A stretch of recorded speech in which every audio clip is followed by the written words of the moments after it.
Inheritance आणि multi level inheritance implement केला. आता एक्सपेरिमेंट नंबर 19 मध्ये तुम्हाला मल्टी लेवल म्हणत नाहीये मी, मल्टिपल इन आपल्याला इम्प्लिमेंट करायचं आहे. मग बऱ्याच जणांना प्रश्न पडतो की जावामध्ये मल्टिपल इनहेरिटन्स नाही आपण म्हणतो.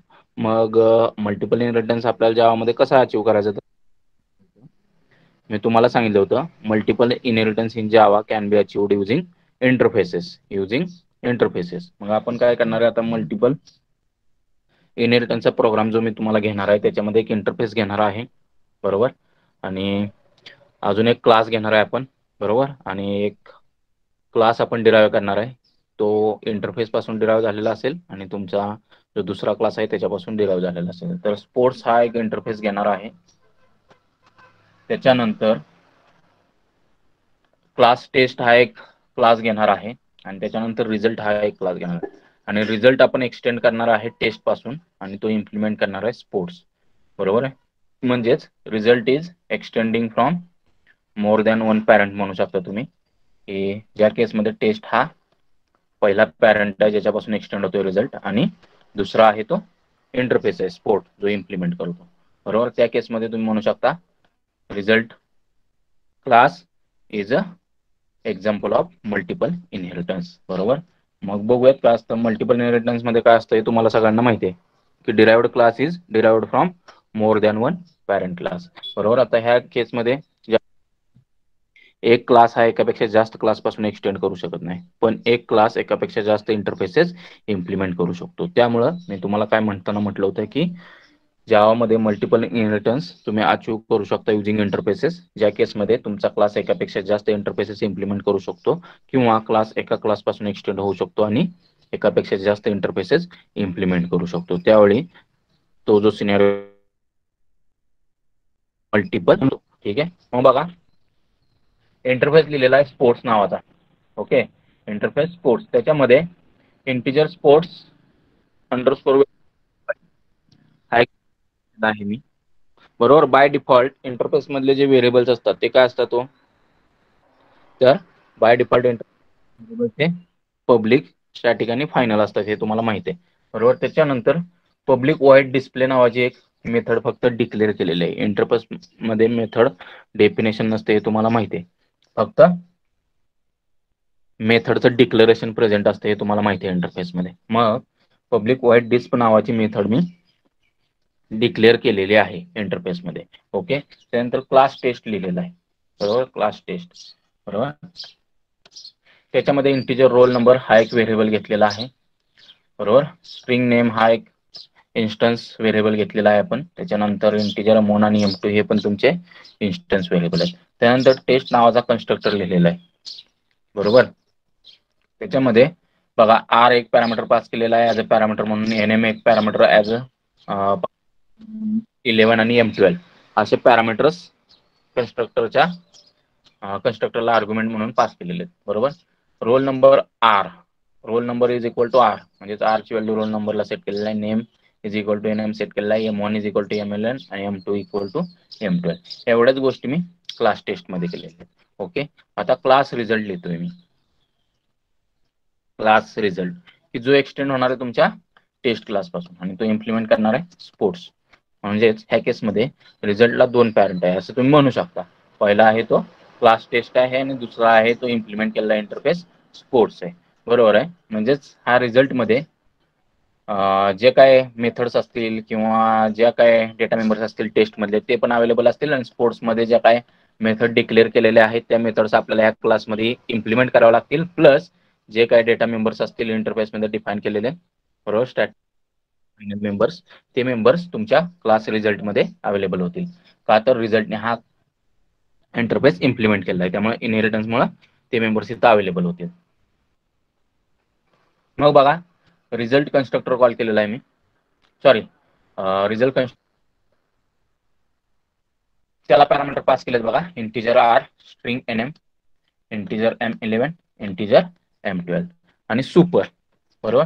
इथून मी काय करतोय पॅरेंट क्लासचा कन्स्ट्रक्टर कॉल करतोय, त्यासाठी सुपर कीवर्ड वापरतोय आपल्याला माहिती आहे. मग सुपर म्हटलेला आहे मी हा काय करेल, टेस्ट क्लासचा कन्स्ट्रक्टर कॉल करेल, बरोबर. आणि त्याला आर्ग्युमेंट कोणते पास केलेत, आर, NM, M11 आणि M12, बरोबर. म्हणजे कोणता कन्स्ट्रक्टर कॉल होईल, हा टेस्ट, बरोबर. रोल नंबरची व्हॅल्यू आर ला सेट केली जाईल, नेमची व्हॅल्यू NM ला सेट केली जाईल, सॉरी M1 ची व्हॅल्यू M11 यूज करून सेट केली, ची व्हॅल्यू M12 यूज करून सेट केली जाईल. ओके. त्याच्यानंतर पब्लिक वाईड डिस्प्ले मेथड लिहिलेली. ही मेथड कुठली आहे ऍक्च्युली, तर ही मेथड आपण बघा इंटरफेस मध्ये लिहिलेली आहे. ही मेथड मी इथं काय करतोय, ओव्हरराईड करतोय किंवा इम्प्लिमेंट करतोय म्हणू शकतो. कुठं, रिझल्ट क्लासमध्ये. का तर रिझल्ट क्लास इम्प्लिमेंट करतोय स्पोर्ट्स इंटरफेस, बरोबर. मग त्याच्यामध्ये मी काय करतोय, फक्त आणि फक्त व्हॅल्यूज डिस्प्ले करतोय. system.out.println रोल नंबर, नेमची व्हॅल्यू डिस्प्ले करतोय, M1 ची, M2 ची, स्पोर्ट्स वेटेज, आणि त्याच्यानंतर एक M1, M2 आणि स्पोर्ट वेज हे तिघांचे ऍडिशन करून टोटल मार्क्स कॅल्क्युलेट करतोय आणि टोटल पण मी प्रिंट करतो. मग मेन मेथड लिहिली नेहमीप्रमाणे, public static void main string args, आणि रिझल्ट क्लास, बरोबर, त्याचा ऑब्जेक्ट क्रिएट केलाय, result R equals to new result, आणि कन्स्ट्रक्टरला आर्ग्युमेंट पास केलेत, आर ची व्हॅल्यू, बरोबर, 101, स्ट्रिंग ABC व्हॅल्यू, आणि 75 आणि 75 M1 आणि M2 च्या व्हॅल्यू पास केलेले आहेत, बरोबर. आणि आर डॉट डिस्प मेथड कॉल केलेली आहे, बरोबर. हा काय करेल, रोल नंबर प्रिंट करेल, नेम प्रिंट करेल, M1 M2 चे मार्क प्रिंट करेल, आणि स्पोर्ट वेटेज जो की ऍक्च्युअल मध्ये इंटरफेस मध्ये आपण व्हेरिएबल डिफाईन केला होता, तो पण इनहेरिटन्स मुळे आपल्याला रिझल्ट क्लासमध्ये अवेलेबल होईल, आणि तो पण मी प्रिंट केलेला आहे, स्पोर्ट्स अंडर, बरोबर. आणि त्याच्यानंतर मग टोटल वेटेज टोटल वेटेज आपण कॅल्क्युलेट केलेलं आहे, टोटल मार्क्स, आणि ते फक्त मी प्रिंट केलेत. हा, ठीक आहे. तर इथपर्यंत समजलं का. हा जो मेंबर असणार आहे तो आपण इथे इनिशियलाइज केलाय स्पोर्ट्स वेथ, का तर हा फायनल असणार आहे, बरोबर आहे. त्यामुळे हा मेंबर आपण इथंच इनिशियलाइज केलेला आहे. ओके, हे लक्षात ठेवा. फायनल म्हणजेच कॉन्स्टंट व्हॅल्यू असते. इंटरफेसमध्ये जे मेंबर्स असतात ते फायनल असतात. ठीक आहे. तर हे क्लिअर आहे का सांगा मला, आम्ही तुम्हाला एक्झिक्यूट करून दाखवतो.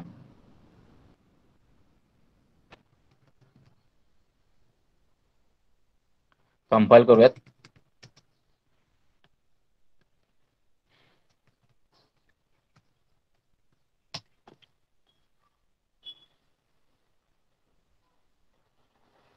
ठीक आहे, कंपाईल झालेला आहे. रन करतो बघा. जावा रिझल्ट बघा, आउटपुट रोल नंबर आहे 101, नेम आहे ABC, सब्जेक्ट 1 चे मार्क 75, सब्जेक्ट 2 चे मार्क 75, स्पोर्ट्स वेटेज आहे 5, आणि टोटल मार्क्स आहेत 155. तर हा तुमचा मल्टिपल इनहेरिटन्सचा प्रोग्राम आहे की जो आपण इम्प्लिमेंट केलेला आहे. तर हे समजलंय का मला सांगा जरा चॅट बॉक्स मध्ये. मल्टिपल इनहेरिटन्सचा प्रोग्राम ज्याच्यामध्ये आपण रिझल्ट क्लास हा एक्सटेंड केलेला आहे टेस्ट क्लास पासून, आणि तो इम्प्लिमेंट करतोय स्पोर्ट्स इंटरफेस. समजलंय का सांगा. ठीक आहे. एक्सपेरिमेंट नंबर 20 बघायचा आहे आपल्याला. ठीक आहे. तर एक्सपेरिमेंट नंबर 20 मध्ये काय करायचं बघूयात. तर बघा, आपल्याला पॅकेजेस क्रिएट करायचे, कस्टम पॅकेजेस क्रिएट करायचे, आणि ते पॅकेजेस आपल्याला इम्पोर्ट करायचे, बरोबर. मग बघा कसे करायचे कस्टम पॅकेज क्रिएट. तर बघा, तुमच्यासाठी मी प्रोग्राम ओपन करतोय, बरोबर. मग पॅकेज हे पहिलं स्टेटमेंट असलं पाहिजे. ज्यावेळी तुम्ही एखादं पॅकेज क्रिएट करता किंवा कस्टम पॅकेज क्रिएट करत असता, त्यावेळी पॅकेज हे पहिलं स्टेटमेंट असलं पाहिजे, हे मी तुम्हाला सांगितलं. आणि त्याच्यानंतर पॅकेजचं नाव, जसं की मी आता पॅकेज हा कीवर्ड वापरून त्याच्या पुढं pack1 म्हणजेच मला पॅकेज जे क्रिएट करायचं आहे pack1 नावाचं क्रिएट करायचंय, बरोबर. आणि त्याच्यामध्ये मला हा क्लास पाहिजे. Okay, class A should be part of pack1 package. Okay, मग त्यासाठी मी पॅकेज आणि त्याच्यानंतर पॅकेजचं नाव लिहिलेलं आहे, सेमीकोलन दिलेलं आहे. त्याच्यानंतर त्या पॅकेजमध्ये मला कोणता क्लास पाहिजे त्याची डेफिनेशन लिहिलेली आहे, पब्लिक क्लास A. पब्लिक पाहिजे, क्लास पब्लिक असावा, बरोबर, क्लास A. त्याच्यानंतर त्या क्लासमध्ये मी पब्लिक व्हेरिएबल घेतलेला आहे इंटिजर A नावाचा, आणि त्याला 10 व्हॅल्यू असाइन केलेली आहे. स्टॅटिक मेंबर म्हणजे ह्या क्लासमध्ये एक स्टॅटिक नाही, इन्स्टन्स मेंबर. ठीक आहे, एक इन्स्टन्स मेंबर आहे A, त्याची व्हॅल्यू आहे 10. त्याच्यानंतर ह्या क्लासमध्येच एक पब्लिक मेथड लिहिली आहे डिस्प्ले नावाची, बरोबर. ही मेथड काय करणार आहे, तर बाबा A ची व्हॅल्यू प्रिंट करणार आहे, बरोबर. आणि त्याच्या display from class A from package pack 1 बरोबर. हा एक मेसेज प्रिंट केला आहे, व्हॅल्यू ए ची प्रिंट केलेली आहे. किती व्हॅल्यू प्रिंट होईल? 10 बरोबर. हा एक पॅकेज मी क्रिएट केलेला आहे. नेक्स्ट आहे बी पॅकेज, बी डॉट जावा फाईल बघा. मग ह्याच्यामध्ये दुसरं पॅकेज क्रिएट केलं मी, पॅकेज पॅक 2. पॅक 2 नावाचं पहिलं पॅकेज मी क्रिएट केलं होतं ते कोणत्या नावाचं होतं? Package pack 1. हे पॅकेज कोणत्या नावाचं आहे? पॅक 2. पहिल्या पॅकेजमध्ये कोणता क्लास होता? क्लास ए. ह्या पॅकेजमध्ये मला क्लास बी पाहिजे बरोबर आहे. मग पब्लिक क्लास बी म्हटलेला आहे. आता इथं मी बघा public static int b equals to 20. आता जो मेंबर मी घेतलेला आहे तो स्टॅटिक आहे बी. मगाशी स्टॅटिक नव्हता मेंबर, तो फक्त इन्स्टन्स मेंबर होता. हा बी आहे तो मात्र स्टॅटिक मेंबर आहे आणि त्याला व्हॅल्यू एक इनिशियल असाइन केली 20. त्याच्यानंतर पब्लिक स्टॅटिकच मेथड लिहिली आहे बी मध्ये बरोबर. आणि system dot out dot println display method from class b from package pack 2 हा मेसेज प्रिंट केलेला आहे बरोबर त्या डिस्प्ले मेथड मध्ये. आणि पुन्हा बीची व्हॅल्यू प्रिंट केलेली. म्हणजेच क्लास ए मध्ये आपण ज्या मेथड लिहिल्या होत्या त्या स्टॅटिक नव्हत्या, क्लास बी मध्ये मी स्टॅटिक मेथड लिहिल्या तुम्हाला समजावं म्हणून. ठीक आहे, ओके. आणि क्लास ए मध्ये ए ची व्हॅल्यू प्रिंट केली डिस्प्ले मेथड मध्ये, क्लास बी च्या डिस्प्ले मेथड मध्ये आपण बी ची व्हॅल्यू प्रिंट केली. एवढंच काम केलं. आता तिसरा एक क्लास लिहिणार आहे सी बरोबर.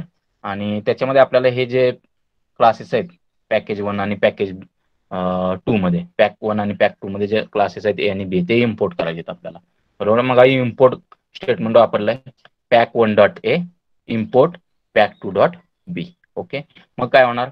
पॅक 1 मधला ए क्लास आपल्याला ह्या फाईलमध्ये अवेलेबल होईल बरोबर. इम्पोर्ट पॅक 2 डॉट बी म्हटलं की बी क्लास आपल्याला पॅक 2 मधला अवेलेबल होईल.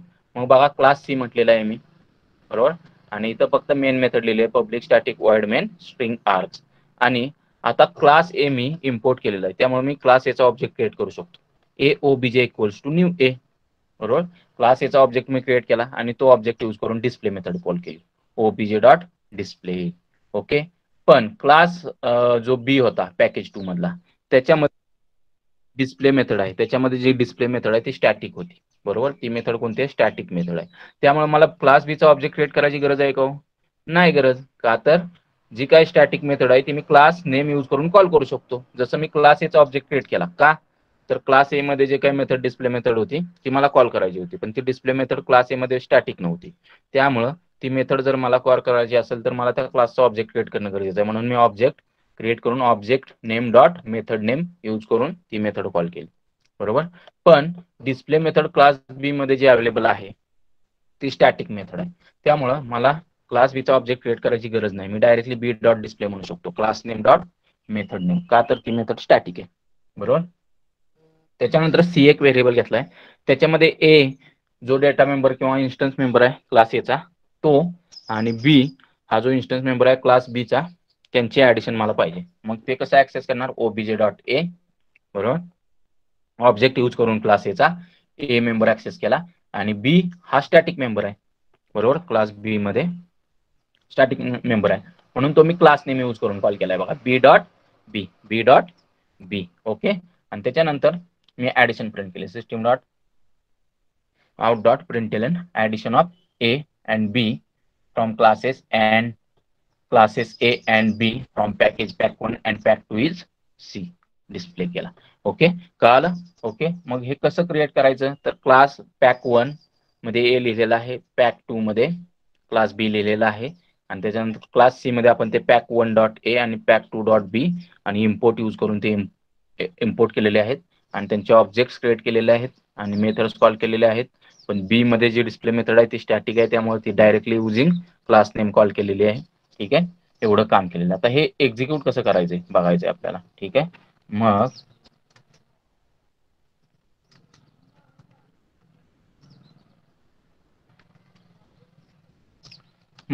सगळ्यात पहिली गोष्ट आपल्याला पॅकेज क्रिएट करावं लागेल बरोबर आहे की नाही. जसं आता इथं पॅक 1 आहे बरोबर दिसतंय तुम्हाला, पॅक 1 फोल्डर आहे त्याच्या आतमध्ये बघा काय दिसतंय क्लास फाईल आहे क्लास ए ची बरोबर. पॅकेज 1 मधलं पॅकेज 2 मध्ये क्लास फाईल आहे क्लास बी ची. मग हे ऑटोमॅटिकली क्रिएट झाले पाहिजे फोल्डर. मग त्यासाठी आपण कमांड कोणती वापरतो सांगा?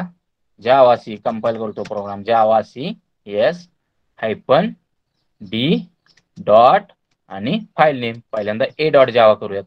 मला ही तुम्हाला डिलीट करून दाखवतो पहिल्यांदा म्हणजे तुम्हाला आयडिया येईल की ऑटोमॅटिकली कसे पॅकेजेस क्रिएट होत आहेत फोल्डर्स आणि त्याच्या आतमध्ये क्लास फाईल कशा. ठीक आहे, हे मी डिलीट केलेलं आहे आता बघा जावासी हायफन डी डॉट डॉट कशासाठी, कोणत्या लोकेशनला मला ते पॅकेज क्रिएट करायचे, मला करंट लोकेशनलाच करायचे. Javac hyphen D dot A dot Java. Okay, काय होईल, फोल्डर क्रिएट होईल. इथं बघा पॅक 1 नावाचा फोल्डर क्रिएट झालेला बघायला मिळतोय तुम्हाला. त्याच्या आतमध्ये क्लास फाईल असेल याची, बरोबर. त्याच्या आतमध्ये क्लास फाईल असेल याची. सेम वे बी साठी बी चा कोड कंपाइल करून घेतो आणि पॅकेज क्रिएट करून घेतो. Javac hyphen E dot hyphen D dot V dot Java. काय होईल, पॅक 2 नावाचा फोल्डर क्रिएट होईल. त्याच्या आतमध्ये बी ही क्लास फाईल ऑटोमॅटिकली होईल. बघा पॅक 2 नावाचा फोल्डर क्रिएट झाला, त्याच्या आतमध्ये क्लास फाईल क्रिएट झाली. ओके, क्लिअर आहे. आता कंपाइल करतो मी कुठला कोड, सी जावा सी डॉट जावा. आता इथं मात्र मला पॅकेज क्रिएट करायचं नाही. आतमध्ये मी पॅकेज कीवर्ड वापरलाय का, क्लास सी मध्ये पॅकेज क्रिएट करायचा, पॅक 3 वगैरे, पॅक 3 नाही वापरलेला. त्यामुळे मला javac hyphen D dot C dot Java म्हणायची गरज नाही. मी फक्त जावासी सी डॉट जावा म्हणणार आहे, जावासी सी डॉट जावा. मग बघा कंपाइल झालेला आहे code, javac C dot Java. Okay, आता रन करून दाखवतो मी तुम्हाला. Java C, sorry C capital पाहिजे, मिस्टेक झाली माझ्याकडून. ठीक आहे, ओके. त्याने एरर दिली नाही तरी पण ठीक आहे. त्याच्यानंतर एक्झिक्यूट करूयात कोड, जावा सी. बघा आउटपुट काय बघायला मिळतं, display method from class A from package pack 1 value of A is 10. display method from class B from package pack 2 value of B is 20. Addition of A and B from classes A and B from packages pack 1 and pack 2 is 30. Clear आहे का? Okay, experiment number 21 आणि 22 मध्ये तुम्हाला multi threading study करायचं आहे. ठीक आहे, multiple threads कसे क्रिएट करायचे हे बघायचं आहे आपल्याला. बघा मल्टिपल थ्रेड्स कसे क्रिएट करायचे हे तुम्हाला मी शिकवले, तरी पण आपल्याला एक्सपेरिमेंट मध्ये बघायचे आहे मल्टिपल थ्रेड्स कसे क्रिएट करायचे. तर मी जे थ्रेड क्रिएट करतोय ते युझिंग इम्प्लिमेंटिंग रनेबल इंटरफेस. ठीक आहे, बरोबर. दोन प्रकारे आपण थ्रेड क्रिएट करू शकतो, by extending from thread class and by implementing runnable interface. त्यांच्यामध्ये काय फरक आहे हे पण मी तुम्हाला एक्सप्लेन केलं होतं. ठीक आहे, मग बघा क्लास न्यू थ्रेड लिहिलेला आहे मी, क्लास न्यू थ्रेड आणि इम्प्लिमेंट्स रनेबल. तो काय करतोय, रनेबल इंटरफेस इम्प्लिमेंट करतोय. त्यामुळं हा न्यू थ्रेड काय होणार आहे की बाबा याच्या थ्रू आपण थ्रेड्स क्रिएट करू शकतो का, तर हा रनेबल इंटरफेस इम्प्लिमेंट करतो. एक्सटेंड्स पण म्हणू शकता तुम्ही, पण थ्रेड क्लास पासून तुम्हाला एक्सटेंड करावं लागेल. हा रनेबल इंटरफेस आणि थ्रेड क्लास बरोबर हे पॅकेज सॉरी हे क्लासेस कोणत्या पॅकेजचे पार्ट आहेत, तर जावा डॉट लँग पॅकेजचे पार्ट आहेत, हे तुम्हाला माहित आहे, बरोबर.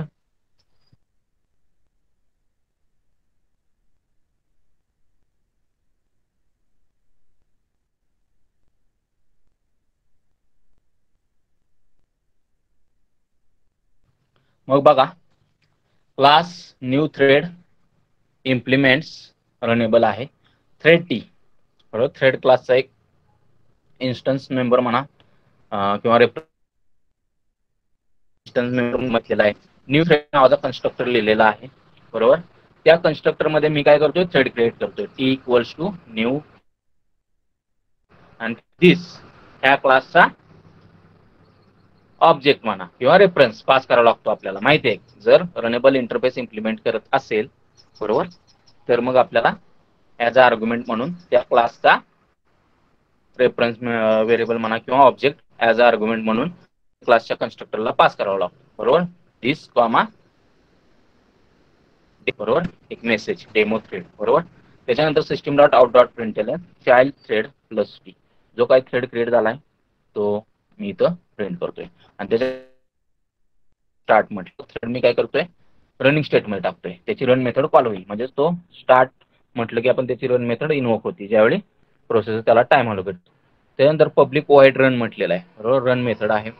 For integer I is equal to बरोबर greater than 0, i minus minus system dot out dot println child thread plus I, बरोबर. म्हणजेच आपण काय करतोय, फक्त व्हॅल्यूज प्रिंट करतोय. हे लूप 5 टाइम्स फिरवून 5 4 3 2 अशा व्हॅल्यूज प्रिंट केल्या जातील. आणि त्याच्यानंतर ट्राय म्हटलेलं आहे आपण थ्रेड डॉट स्लीप, म्हणजे थ्रेड काय करतोय आपण स्लीप स्टेटमध्ये टाकतोय 500 मिली सेकंड आणि एक्सेप्शन कॅच केलेले. त्यानंतर system dot out dot println exiting child thread, child thread मधून एक्झिट होतोय. त्याच्यानंतर क्लास थ्रेड डेमो नावाचा एक क्लास दिलेला आहे. त्याच्यामध्ये मेन मेथड लिहिलेली आहे public static void main string args आणि थ्रोज इंटरप्टेड एक्सेप्शन म्हटलेलं आहे. बरोबर, किंवा ती जी काही स्लीप मेथड आहे ती तुमची इंटरप्टेड एक्सेप्शन थ्रो करते. बरोबर, मग आता ही मी काय हँडल करत नाही इथं. बरोबर, मेन मेथड मध्ये मी हँडल करत नाही, म्हणून मी काय करतोय थ्रोज कीवर्ड वापरून मेन मेथडच्या सिंटॅक्स मध्ये प्रोबेबल जे एक्सेप्शन ऑकर होणार आहे ते लिस्ट डाऊन करतोय. बरोबर आहे, जेणेकरून caller of main method will be able to handle this exception throws interrupted exception. त्यानंतर न्यू थ्रेड म्हटलंय मी.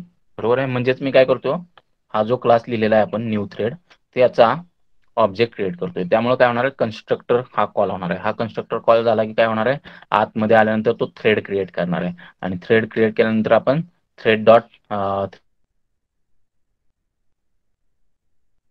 थ्रेड तो चाइल्ड थ्रेड आपण प्रिंट केलेला आणि त्याच्यानंतर थ्रेड डॉट स्टार्ट त्यामुळे थ्रेड रनिंग स्टेट मध्ये जाणार आहे. बरोबर बरोबर, हा कुठला तुमचा चाइल्ड थ्रेड. बरोबर, आणि हा थ्रेड डेमो आहे तो तुमचा पॅरेंट थ्रेड म्हणू शकता का, तर ह्या पॅरेंट थ्रेड टू तुम्ही चाइल्ड थ्रेड इनोक केलेला आहे किंवा स्टार्ट केलेला आहे. बरोबर, न्यू थ्रेड म्हटलं म्हणजे तुम्ही वरच्या क्लासचा ऑब्जेक्ट क्रिएट करून त्याच्या थ्रू तुम्ही थ्रेड स्टार्ट केलेला आहे, म्हणजे तो चाइल्ड थ्रेड आहे. कुठल्या थ्रेड डेमो हा मेन थ्रेड आहे किंवा पॅरेंट थ्रेड म्हणू शकता आणि हा न्यू थ्रेड आहे तो तुमचा चाइल्ड थ्रेड म्हणणार आहे तुम्ही.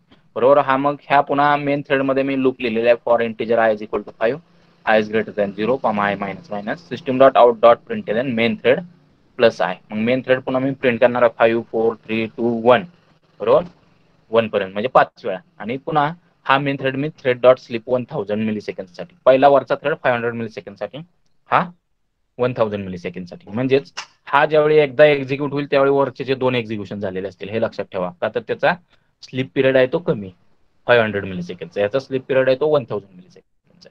आणि त्याच्यानंतर system dot out dot println main thread exiting. बरोबर आहे, मग कुणाचं एक्झिक्युशन आधी कंप्लीट होणार आहे तर डेफिनेटली चाइल्डचं टर्मिनेशन अगोदर होणार आहे आणि त्याच्यानंतर तुमच्या मेन थ्रेडचं टर्मिनेशन होणार आहे. मग हा कोड बघा आउटपुट काय येतोय तुम्हाला.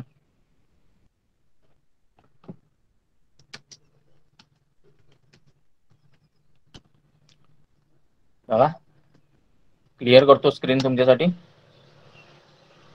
Java C thread demo dot Java compile करतो तुमच्यासाठी.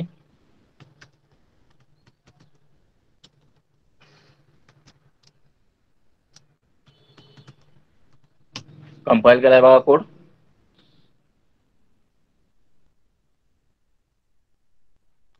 रन करूयात जावा थ्रेड डेमो. बघा आउटपुट काय बघायला मिळते चाइल्ड थ्रेड डेमो. बरोबर, थ्रेड 5 मेन पहिला चाइल्ड थ्रेड. बरोबर, त्याच्यामध्ये नंतर मेन थ्रेड एक्झिक्युशन स्टार्ट झालं 5 प्रिंट केलं, चाइल्ड थ्रेड 5 आणि 4 प्रिंट केलं, त्याच्यानंतर मेन थ्रेड एकदा एक्झिक्यूट झाला 4 प्रिंट केलं, त्याच्यानंतर 2 वेळा चाइल्ड थ्रेड 3 आणि 2 प्रिंट केलं, त्याच्यानंतर मेन थ्रेड प्रिंट झाला 3, त्यानंतर चाइल्ड थ्रेड 1 आणि एक्झिटिंग चाइल्ड थ्रेड प्रिंट झाला आणि त्याच्यानंतर मेन थ्रेड 2 आणि मेन थ्रेड 1 आणि मेन थ्रेड एक्झिटिंग. ओके, हे आउटपुट समजलं तुम्हाला. सांगा मला मल्टिपल थ्रेड्स कसे क्रिएट करू शकता तुम्ही. एका पॅरेंट थ्रेड थ्रू आपण मल्टिपल थ्रेड्स क्रिएट केले. That's it. ठीक आहे, त्याच्यानंतर आपल्याला जो प्रोग्राम बघायचा तो सिंक्रोनायझेशनचा बघायचा आहे.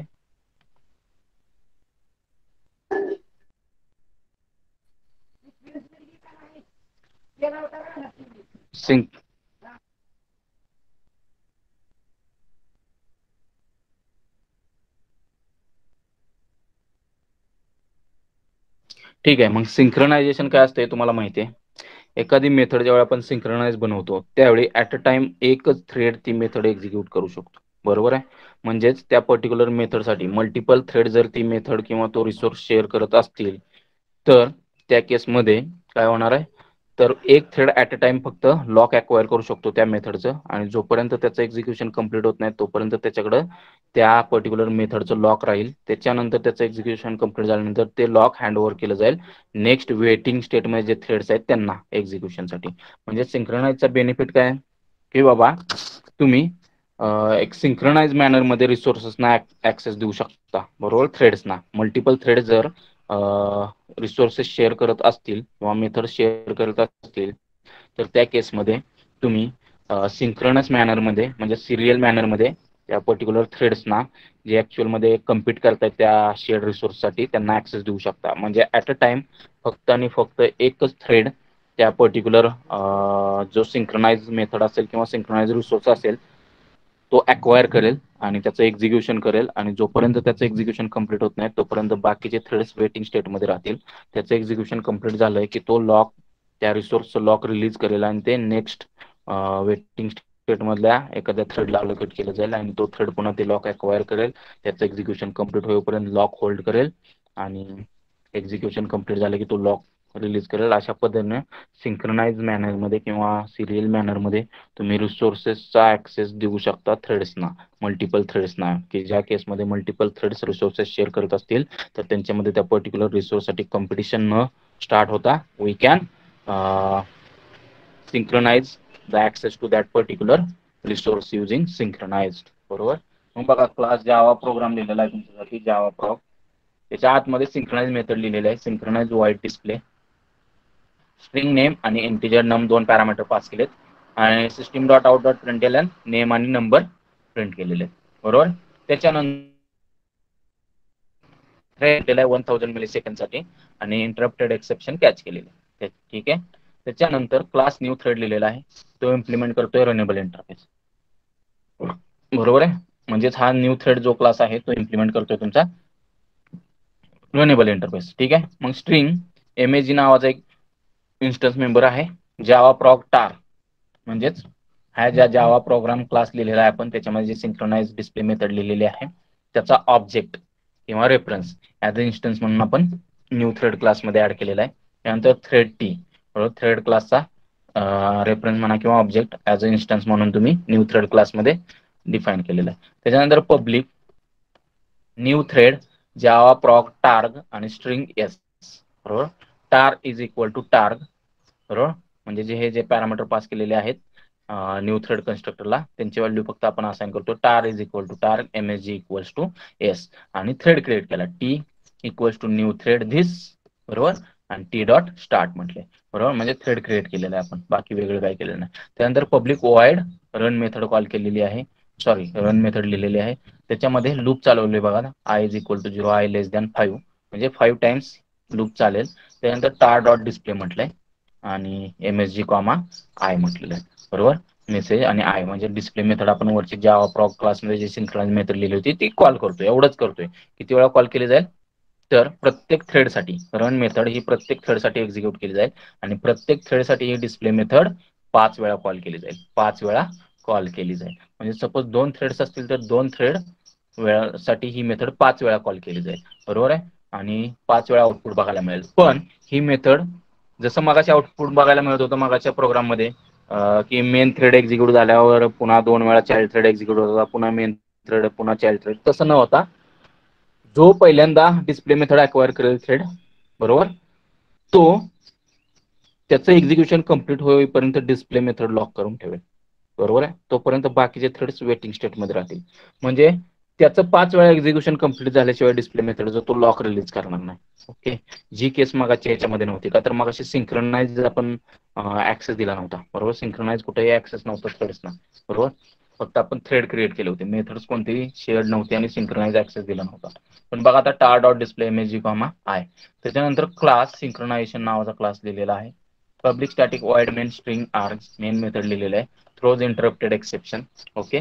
तर आपण स्लीप मेथड वापरतोय, ठीक आहे. मग बघा Java prog obj equals to new Java prog, बरोबर.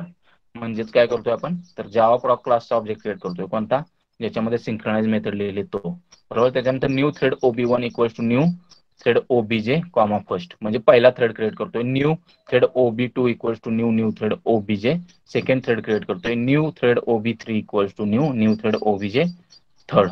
असे 3 काय करतोय आपण थ्रेड्स क्रिएट करतोय, बरोबर आहे. हे काय करणार आहेत, इथला हा कन्स्ट्रक्टर इन्व्होक करणार आहेत, बरोबर.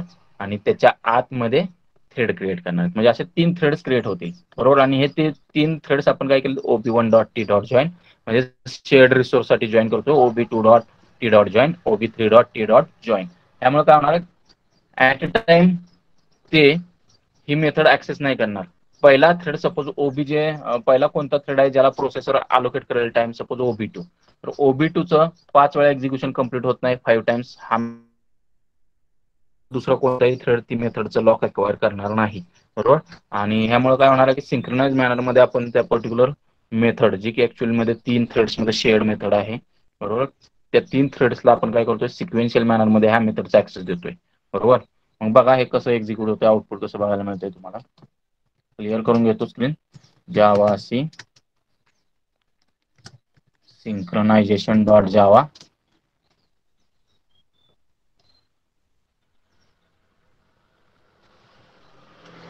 रन करतो.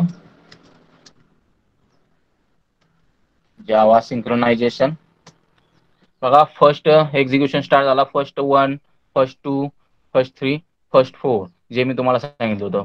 पुन्हा थर्डला ऍक्सेस मिळाला त्या मेथडचा, third 0, third 1, third 2, third 3, third 4 print केलं, सिक्वेन्शियल मॅनर मध्ये होते. सेकंडला पुन्हा ऍक्सेस मिळाला, last second 0, second 1, second 2, second 3, second 4. पुन्हा एकदा एक्झिक्यूट करूयात.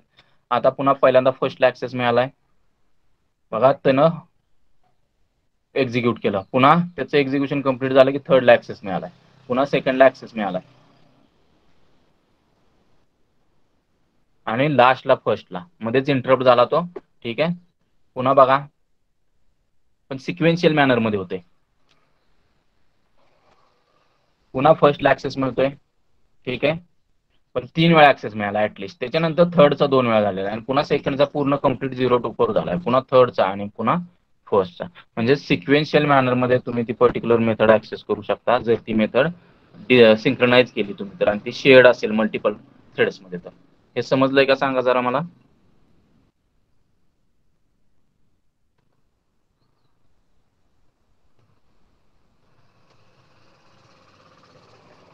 ठीक आहे, मग थ्रेड प्रायोरिटी आपल्याला कन्सेप्ट बघायचा आहे. मग मी सांगितलं होतं तुम्हाला, तुम्ही थ्रेड्सना प्रायोरिटी असाइन करू शकता, आणि ज्या थ्रेडची प्रायोरिटी हाय असेल तो थ्रेड पहिला एक्झिक्युशनसाठी घेतला जाईल, बरोबर, सीपीयू कडून. त्याला मॅक्सिमम टाइम अलोकेट केला जाईल, किंवा त्याला जास्त प्रायोरिटी दिली जाईल सीपीयू कडून. मग 3 प्रकारच्या प्रायोरिटी असतात, नॉर्मल, मीन प्रायोरिटी आणि मॅक्स प्रायोरिटी. असा 3 प्रकारच्या प्रायोरिटी आपण बघितल्या होत्या. मॅक्स प्रायोरिटीची व्हॅल्यू काहीतरी 10 असते, मीनची 0 असते, आणि नॉर्मलची 5 असते. तुम्ही बहुतेक स्टडी केलंय, ठीक आहे, थ्रेडच्या वेळी. मग बघा, class new thread implements runnable. New thread class लिहिलेला आहे, तो इम्प्लिमेंट करतोय रनेबल इंटरफेस. त्याच्यामध्ये थ्रेड टी आणि स्ट्रिंग एन असे 2 मेंबर्स घेतलेले आहेत, इन्स्टन्स मेंबर्स. आणि त्याच्यामध्ये पब्लिक न्यू थ्रेड हा कन्स्ट्रक्टर लिहिलेला आहे मी, आणि त्याला 2 आर्ग्युमेंट पास केलेत, इंटिजर प्राय आणि स्ट्रिंग नेम असे 2 आर्ग्युमेंट्स मी पास केले. आणि n is equal to name set केलेला आहे, t equal to new thread, thread create केलेला आहे, धिस कॉमा नेम. आणि t dot set priority PR आहे, म्हणजे ही जी व्हॅल्यू पास करतोय ऍज अ इंटिजर, त्यांना आपण त्या थ्रेडची प्रायोरिटी सेट करतोय. कोणत्या थ्रेडची, हा जो क्रिएट केलेला थ्रेड आहे. T dot set priority method आहे बघा, थ्रेडची प्रायोरिटी सेट करण्यासाठी PR आहे. System dot out dot println, आणि थ्रेड, तो थ्रेड आपण प्रिंट केला.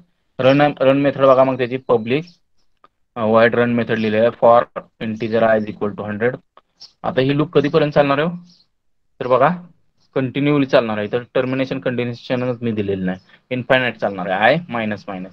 मग बघा, try system dot out dot println thread n, बरोबर, म्हणजे कोणता थ्रेड आहे तो आपण फक्त त्याचं नाव प्रिंट करतोय, बरोबर. Thread plus N, thread dot sleep 10 millisecond साठी स्लीप करतोय, आणि इंटरप्टेड एक्सेप्शन कॉल करतोय. ठीक आहे, त्याच्यानंतर पब्लिक वॉइड स्टार्ट नावाची मेथड लिहिली, त्याच्यामध्ये आपण डॉट स्टार्ट म्हणजे थ्रेड स्टार्ट करण्यासाठी स्टार्ट मेथड लिहितोय, बरोबर. थ्रेड प्रायो क्लास लिहिलेला आहे, मग class thread prio, public static void main string arg, बरोबर. मेन मेथड लिहिलेले आहे, त्याच्यामध्ये थ्रोज इंटरप्टेड एक्सेप्शन. ठीक आहे, thread dot current thread dot set priority. Current thread कोणता, थ्रेड प्रायो, बरोबर. त्याची प्रायोरिटी आपण 10 ला सेट केली, म्हणजे पहिला प्रायोरिटी जास्त कोणाची असणार आहे, मॅक्स प्रायोरिटी तुमच्या थ्रेड प्रायोची, म्हणजे हा जो मेन मेथड वाला थ्रेड आहे तो, बरोबर. New thread ABC equal to new thread 7 ABC 7, okay. म्हणजे हा एबीसी थ्रेड पुन्हा जास्त प्रायोरिटी दिली. त्याच्यानंतर new thread XYZ, new thread 3, XYZ. म्हणजे सगळ्यात पहिला जास्त थ्रेड कोणता एक्झिक्यूट केला जाईल, मेन, बरोबर. त्याच्यानंतर तुमचा एबीसी थ्रेडला प्रायोरिटी दिली जाईल, आणि त्याच्यानंतर तुमचा XYZ थ्रेड एक्झिक्यूट केला जाईल. मग एबीसी डॉट स्टार्ट म्हटले, XYZ डॉट स्टार्ट म्हटले, साठी मेन थ्रेड मिसली मध्ये टाकतोय आणि त्याच्यानंतर मेन थ्रेड एक्झिटिंग, मेन थ्रेड एक्झिटिंग. मग तुम्हाला आउटपुट पहिला सेव्ह हा वाला आउटपुट एसी पहिला आला पाहिजे, त्याच्यानंतर XYZ का तर प्रायोरिटी. मग बघूयात बघायला मिळतंय. कंट्रोल C करतो म्हणजे तुम्हाला व्यवस्थित बघायला मिळेल आउटपुट. ओके, पॉज करतो. बघा पहिला जे आउटपुट मध्ये तुम्हाला बघायला मिळतंय ते कोणतं आहे, थ्रेड ABC, त्याच्यानंतर XYZ. का थ्रेड ABC ला प्रायोरिटी 7 दिली आपण, XYZ ला 3 दिलेले म्हणून. ठीक आहे, सपोज थ्रेड ABC ला पण आपण प्रायोरिटी 2 देऊयात, ह्याला 10 देऊन बघूयात काय होते आउटपुट येते बघूयात, किंवा 9 देऊयात. ओके, कंट्रोल S सेव्ह करतो, कंपाइल करूयात, पुन्हा क्लिअर करतो screen. Java C thread prio.java, जावा थ्रेड prio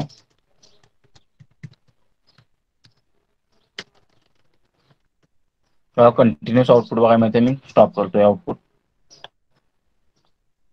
बघा पहिला आउटपुट कोणाचा बघायला मिळते, थ्रेड XYZ. मगाशी कोणता थ्रेड होता, ABC. आता XYZ ला मी 9 प्रायोरिटी दिली, जास्त प्रायोरिटी दिली, आणि ह्या थ्रेडला मी 2 प्रायोरिटी दिली. त्यामुळे पहिला थ्रेड जो एक्झिक्यूट झाला तो कोणता आहे तुमचा, XYZ. This is how you can assign priorities to thread and accordingly processor according to priority of threads it will serve those threads. Okay, clear आहे का सांगा मला.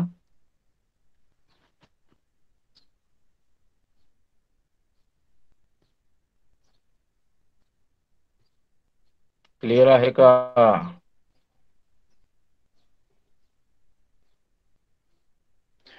ठीक आहे, नेक्स्ट एक्सपेरिमेंट आहे तुमचा 23, 24 आणि 25वा एक्सपेरिमेंट आहे. त्याच्यामध्ये एकच करायचं आहे तुम्हाला. त्याच्यामध्ये तुम्हाला एक्सेप्शन हँडलिंग शिकायचंय, जे आपण शिकलोय. ठीक आहे, एक्सेप्शन हँडलिंग बघायचंय आपल्याला. ठीक आहे, मग आपण इथं काय करणार आहे, एक स्वतःची एक्सेप्शन क्रिएट करणार आहे, किंवा त्याला युजर डिफाइंड एक्सेप्शन म्हणणार आहे, आणि ती कशा पद्धतीने हँडल करायची ते स्टडी करणार आहे. युजर डिफाइंड एक्सेप्शन म्हणू शकता किंवा कस्टम एक्सेप्शन म्हणू शकता. मग बघा, इम्पोर्ट java.io.start बरोबर, पॅकेज इम्पोर्ट केलेला आहे. त्यानंतर क्लास निगेटिव्ह म्हटलेला आहे मी, एक्सटेंड्स एक्सेप्शन बरोबर. हा क्लास आपण लिहिलेला आहे निगेटिव्ह नावाचा, आणि तो आपण एक्सटेंड केलेला एक्सेप्शन पासून. त्यानंतर निगेटिव्ह नावाचा कन्स्ट्रक्टर लिहिलेला आहे, त्याच्यामध्ये स्ट्रिंग MSG मेसेज पास केलेला आहे, आणि सुपर MSG म्हणून आपण पास केलेला आहे. म्हणजेच तो एक्सेप्शन क्लास मधला कन्स्ट्रक्टर कॉल करेल आणि त्याला मेसेज असाइन करेल. Okay, that's it. त्यानंतर क्लास निगेटिव्ह डेमो हा एक क्लास लिहिलेला आहे. त्याच्यामध्ये static integer age equal to 0 हा एक व्हेरिएबल घेतलेला आहे. स्टॅटिक स्ट्रिंग नेम हा एक व्हेरिएबल घेतलेला आहे, आणि मेन मेथड लिहिले बघा, public static void main string R. Okay, आणि इथं बघा buffer reader BR equals to new buffer reader new input stream reader system.in बरोबर. कमांड लाईन वरून आपण नेमची आणि एजची व्हॅल्यू युजर म्हणून ऍक्सेप्ट करणार आहे, आणि एजची व्हॅल्यू सपोज युजरने निगेटिव्ह एंटर केली तर आपण काय करणार आहे, एक्सेप्शन रेज करणार आहे. That's it. मग ट्राय ब्लॉक मध्ये लिहिले बघा, system.out.println enter age of person age equal to integer dot parse int BR dot read line. आता हे तुम्हाला माहित आहे त्यामुळे मी जास्त एक्सप्लेन करत नाही. पार्सिंट मेथड काय करते, BR डॉट रीडलाईन काय करते वगैरे. ठीक आहे, okay. system.out.println enter name of person name equals to BR dot read line बरोबर. आणि मग आपण चेक करतोय if age is less than 0 then throw new negative age is negative. म्हणजेच आपण काय करतोय, निगेटिव्ह जो आपण एक्सेप्शन साठी क्लास लिहिलेला आहे त्याचा ऑब्जेक्ट आपण थ्रो करतोय. थ्रो कीवर्ड वापरला आपण बरोबर. थ्रो न्यू निगेटिव्ह क्लासचा ऑब्जेक्ट थ्रो करतोय, आणि त्याला मेसेज काय पास करतोय, age is negative. Else suppose age negative नसेल तर it's okay, system.out.println age is positive, आणि आपण ती एक्सेप्शन कॅच करतोय युजिंग कॅच कीवर्ड बघा, निगेटिव्ह n आणि system.out.println n, फक्त आपण तो ऑब्जेक्ट प्रिंट करतोय बरोबर. आणि निगेटिव्ह एक्सेप्शनच्या व्यतिरिक्त कोणती एक्सेप्शन थ्रो झाली तर ती कॅच करण्यासाठी कॅच एक्सेप्शन E ब्लॉक लिहिलेला आहे. आणि फायनली ब्लॉक मध्ये पुन्हा मी काम करतोय, if age is greater than 0 system.out.println entered name is name entered age is age. म्हणजे नेम आणि एज मी फायनली ब्लॉक मध्ये प्रिंट करतोय. म्हणजे काय काय स्टडी करायला मिळालं तुम्हाला इथं बघा, काय काय शिकला तुम्ही एक्सेप्शन हँडलिंग मधलं. तर एक्सेप्शन हँडलिंग मध्ये आपल्याला एक्सेप्शन क्लास पासून आपण कस्टम एक्सेप्शन ज्यावेळी क्रिएट करतो त्यावेळी आपला क्लास हा एक्सेप्शन क्लास पासून एक्सटेंड करावा लागतो, हे शिकला. त्याच्यानंतर तुम्ही आणखी काय शिकला बघा, तर एक्सेप्शन कशी थ्रो करायची युजिंग थ्रो कीवर्ड. किंवा एक्सेप्शन ऑब्जेक्ट कसा थ्रो करायचा, बरोबर. त्याच्यानंतर ते एक्सेप्शन हँडल करण्यासाठी ट्राय कॅच ब्लॉक कसे लिहायचे ते शिकला तुम्ही. आणि फायनली ब्लॉक कसा लिहायचा की जो ऑलवेज एक्झिक्यूट होणारा एक्सेप्शन थ्रो झाली किंवा नाही झाली तरी, बरोबर आहे. मग बघा catch exception, sorry finally block बघा, आणि कॅच, ट्राय कॅच, फायनली आणि थ्रो हे शिकला तुम्ही. ओके, क्लिअर आहे. हे एक्झिक्यूट करून दाखवतो मी तुम्हाला.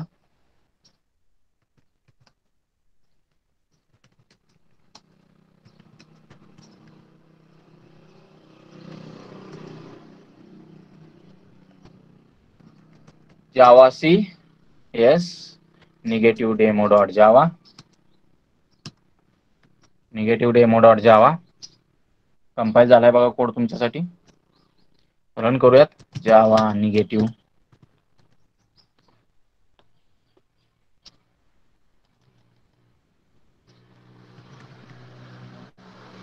Demo. Enter the age of person विचारतोय तो, मी -10 एज देतो बघा, आणि enter the name of person, let us say Atul. ठीक आहे, बघा negative age is negative, exception object throw झाले, बरोबर. आता एज पॉझिटिव्ह देऊन बघूयात आउटपुट काय येते. Let us say age is 10, name is Atul. Okay, बघा एज इज पॉझिटिव्ह हा मेसेज प्रिंट झाला आणि entered name is Atul, entered age is 10, बरोबर. मग अशा पद्धतीने एक्सेप्शन हँडल करू शकता तुम्ही तुमच्या प्रोग्राममध्ये, आणि स्वतःचे एक्सेप्शन्स क्रिएट करू शकता आणि स्वतःचे एक्सेप्शन ऑब्जेक्ट्स तुम्ही प्रोग्राममध्ये थ्रो करू शकता. तर हा तुमचा एक्सप्लोर नंबर 23 आणि 24 आणि 25 आहे. ठीक आहे, याच्यामध्ये एकच कोड लिहायचा आहे की ज्याच्यामध्ये तुमचं सगळं एक्सेप्शन हँडलिंग कव्हर झालं पाहिजे. Try catch finally throw. Okay, throws cover नाही केला मी याच्यामध्ये, थ्रोज कव्हर करण्याची काही गरज नाही. ठीक आहे, ते बऱ्याच वेळा आपण शिकलेलं. ठीक आहे, ह्याच्यामध्ये काय प्रॉब्लेम आहे. एक एक्सेप्शन जनरेट करायचे जर पासवर्ड दिलेल्या फॉर्मॅटमध्ये नसेल तर, म्हणजेच पासवर्ड ग्रेटर दॅन 6 कॅरेक्टर्स असेल तर प्रॉब्लेम नाही, पण लेस दॅन 6 कॅरेक्टर जर युजरनं पासवर्ड एंटर केला तर एक्सेप्शन थ्रो करायचे की बाबा काय exception, you have entered password in incorrect length format, असे एक्सेप्शन थ्रो करायचे. मग बघा import Java dot util dot star म्हटलेलं आहे मी, का तर मला युजरकडून पासवर्ड ऍक्सेप्ट करायचे, आणि पासवर्ड जर 6 कॅरेक्टर पेक्षा कमी कॅरेक्टरचा युजरने एंटर केला तर मला त्याची लेंथ 6 पेक्षा कमी असेल चेक करायची, आणि असेल तर मला एक्सेप्शन थ्रो करायचं. मग बघा क्लास पासवर्ड फॉर्मॅट म्हणलं एक्सटेंड्स एक्सेप्शन, बरोबर. Class password format x tends exception म्हटलेलं आहे. त्यानंतर स्ट्रिंग मेसेज, बरोबर, एक व्हेरिएबल घेतलेला आहे. Public string to string return MSG, बरोबर. म्हणजेच जो काय मेसेज आहे तो फक्त मी रिटर्न केलेला आहे. Okay, that's it. त्याच्यानंतर व्हाईट डिस्प्ले नावाची एक मेथड घेतलेली आहे, आणि ती काय करते बघा, थ्रोज पासवर्ड फॉर्मॅट एक्सेप्शन. आता इथं थ्रोज तुम्हाला स्टडी करायला मिळेल. म्हणजेच ही जी पासवर्ड फॉर्मॅट एक्सेप्शन आहे, किंवा हा जो पासवर्ड फॉर्मॅट क्लासचा ऑब्जेक्ट थ्रो केला जाईल ऍज अ एक्सेप्शन म्हणून, ती मी इथं हँडल करत नाही, म्हणून ह्या डिस्प्ले मेथडमध्ये हँडल करत नाही, म्हणून मी ह्या मेथडच्या सिंटॅक्समध्ये throws password format exception throw करतो असं लिहिलेलं आहे, जेणेकरून ही मेथड जिथून कॉल केली जाईल तिथं मी ही एक्सेप्शन हँडल करेन. ट्राय कॅच ब्लॉक लिहून, म्हणजेच मेन मेथडमधून, दुसऱ्या क्लासच्या मेन मेथडमधून मी ही एक मेथड कॉल करणार आहे, आणि तिथं मी हा एक्सेप्शन काय करणार आहे, हँडल करणार. मग बघा स्कॅनर SC ह्या मेथडमध्ये काय करतो, SC equal to new scanner system dot in, आणि मेसेज प्रिंट केलाय system dot out dot println, enter the password greater than 6 character, 6 character पेक्षा मोठा पासवर्ड एंटर करा, हा मेसेज प्रिंट केला. युजर जी काय व्हॅल्यू एंटर करेल ती ऍक्सेप्ट केली स्ट्रिंग पासवर्ड मध्ये, SC dot next, SC next. Okay, त्यानंतर मग बघा पासवर्ड डॉट लेंथ. मग आपल्याला स्ट्रिंगची लेंथ कशी फाइंड आउट करायची आपल्याला माहिती आहे. लेंथ हे मेथड आहे, बरोबर, ती यूज करून तुम्ही स्ट्रिंगची मेथड मग if dot length greater than 6 characters system dot out dot println you have entered correct password in correct length format. else काय केलंय बघा मी, this dot msg म्हणजेच कोणता, हा मेसेज व्हेरिएबल, बरोबर. this dot msg equals to you have entered password in incorrect length format. मी print करत नाही, मेसेज मध्ये तो स्टोअर करून घेतला, आणि थ्रो दिस, आणि हा ऑब्जेक्ट मी थ्रो केला. म्हणजे कोणता ऑब्जेक्ट थ्रो केला, तर ह्या क्लासचा ऑब्जेक्ट, पासवर्ड फॉर्मॅट क्लासचा ऑब्जेक्ट ऍज अ एक्सेप्शन म्हणून मी थ्रो केला. का थ्रो केला, तर पासवर्डची लेंथ आहे ती लेस दॅन 6 कॅरेक्टर आहे, म्हणून मी ह्या क्लासचा ऑब्जेक्ट थ्रो केला, बरोबर. मग ह्या क्लासचा ऑब्जेक्ट थ्रो केल्यानंतर मी इथं हँडल करत नाही ट्राय कॅच ब्लॉक मध्ये तो ऑब्जेक्ट, इथं हँडल करतोय का नाही, म्हणून मी थ्रोज पासवर्ड फॉर्मॅट म्हटले. ही display method throws password format object throw करते असं मी म्हटलेलं आहे. ओके, त्याच्यानंतर मी दुसरा क्लास लिहिलेला आहे, class password demo. Class password demo नावाचा क्लास लिहिलेला आहे. त्याच्यामध्ये मेन मेथड लिहिलेलं आहे पब्लिक स्टॅटिक वाईड मेन. त्याच्यामध्ये नेहमीप्रमाणे स्ट्रिंग ARGS आपण आर्ग्युमेंट पास केल्यात कमांड लाईन, त्यासाठी आर्ग्युमेंट पास केले. पासवर्ड फॉर्मॅट ओबीजे, बरोबर. वरच्या क्लासचा पासवर्ड फॉर्मॅट क्लासचा ऑब्जेक्ट बनवतो O B J equals to new password format, आणि त्यातली डिस्प्ले मेथड कॉल करतोय. पण ती डिस्प्ले मेथड आपल्याला माहिती आहे एक्सेप्शन थ्रो करते. कोणते एक्सेप्शन? Password format. म्हणून ट्राय कॅच ब्लॉक मध्ये लिहिलंय बघा, मी ट्राय ब्लॉक मध्ये मी लिहिलेलं आहे ओबीजे डॉट डिस्प्ले, बरोबर. का तर ओबीजे डॉट डिस्प्ले ही मेथड एक्सेप्शन थ्रो करते, पासवर्ड फॉर्मॅट एक्सेप्शन, बरोबर. त्यामुळं ती मेथड मी ट्राय ब्लॉक मध्ये लिहितो. जो पण सस्पिशियस कोड असतो किंवा आपल्याला माहिती आहे एखादा कोड एक्सेप्शन थ्रो करू शकतो, तो कोड आपण काय करतो?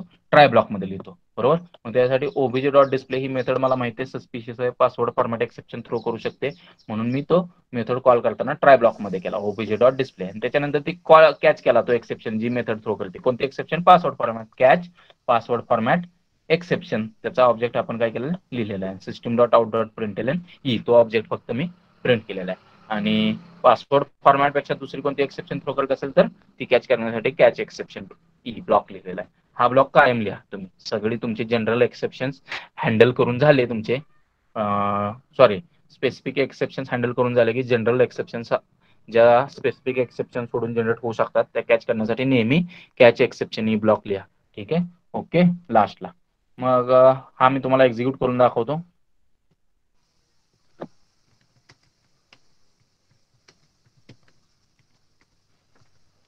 ठीक आहे, क्लिअर करतो स्क्रीन. जावाची password demo dot Java compile करतोय कोड तुमच्यासाठी. कंपाईल झालेला आहे बघा, कंपाईल झाला. रन करतो. Java password demo. तो विचारतो बघा, enter the password greater than 6 character. मी एबीसी एंटर करतो. एबीसी ची लेंथ किती आहे? 3 आहे.